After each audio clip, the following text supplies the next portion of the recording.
কেমন আছেন? আমরা কাজের জন্যে অনেক মানুষের সঙ্গে যোগাযোগ রাখি। কাজের প্রয়োজনে তাদের সঙ্গে কথা বলি, তাদের চিঠি পাঠাই, WhatsApp করি, ইমেইল করি।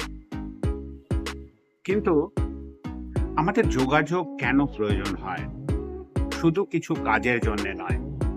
আমার ভেতর মানুষ হিসেবে আমার ভেতরে কিছু ফিলিংস আছে। আমার সামনের মানুষটারও ফিলিংস আছে। এই ফিলিংসের আদান-প্রদান। এটা কিন্তু আমরা বেঁচে থাকার জন্যে একটা খুব জরুরি প্রয়োজন। আমরা যদি নিজেদের এক্সপ্রেস করতে না পারি, নিজেদের ফিলিংস এক্সপ্রেস না করতে পারি, তাহলে জীবনটা কিন্তু খুব শুষ্ক হয়ে যায়।